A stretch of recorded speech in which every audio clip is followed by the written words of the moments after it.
Israel और Lebanon के Hezbollah के बीच करीब 14 महीने तक जंगी संघर्ष होने के बाद युद्ध विराम 27 नवंबर से लागू हुआ और इसकी मध्यस्थता अमेरिका और फ्रांस ने की। इस युद्ध विराम के बाद अटकलों का बाजार गर्म था कि अब ये सीज फायर गाजा के साथ भी होगा।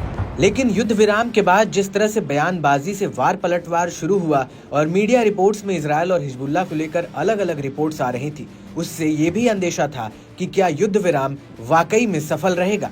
इन सभी अटकलों पर विराम लगाते हुए सीज फायर का उल्लंघन कर दिया गया। जी हाँ, इजरायली सेना ने हिजबुल्लाह के साथ युद्ध विराम समझौते का उल्लंघन करते हुए लेबनान पर ताजा हमले किए हैं। इसके साथ ही गाजा पट्टी पर अपने घातक हवाई हमलों को भी तेजी से बढ़ाया।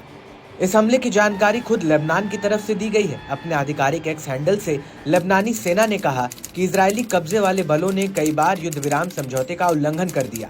इसके लागू होने के तुरंत बाद और अगले दिन इन उल्लंघनों में हवाई उल्लंघन और विभिन्न हथियारों का उपयोग करके लेबनानी क्षेत्र पर हमले करना शामिल था। इससे पहले लेबनानी मीडिया ने बताया कि देश के दक्षिण में 5 कस्बों और कुछ कृषि क्षेत्रों में इजरायली टैंक की गोलीबारी में कम से कम 2 लोग घायल हो गए और हिजबुल्लाह के सांसद हसन फदल्ला ने भी इजरायली बलों पर सीज फायर का उल्लंघन करने का आरोप लगाया।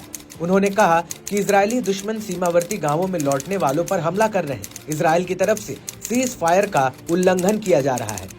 जिस सीज फायर सौदे के बाद दुनिया ने थोड़ी राहत की सांस ली थी कि अब किसी एक फ्रंट पर कुछ दिनों के लिए जंग बंद है, वहां भी सभी समझौते को दरकिनार कर इजरायल और हिजबुल्लाह अपनी साख की लड़ाई जारी रखे हुए हैं। इस बात को खुद इजरायली सेना ने भी माना है, क्योंकि 27 नवंबर को सीज फायर होने के बाद भी उसने 28 नवंबर गुरुवार को दक्षिणी लेबनान पर अपने हवाई हमले की जानकारी दी और कहा कि आईडीएफ ने क्षेत्र में अपने घरों की ओर जा रहे लोगों पर गोलीबारी की। सीज फायर होने के बाद भी दोनों अपने हथियारों के मुंह को नहीं रोक पाए, क्योंकि सीज फायर के 48 घंटे के अंदर एयर स्ट्राइक को भी इजरायल एयरफोर्स ने अंजाम दिया।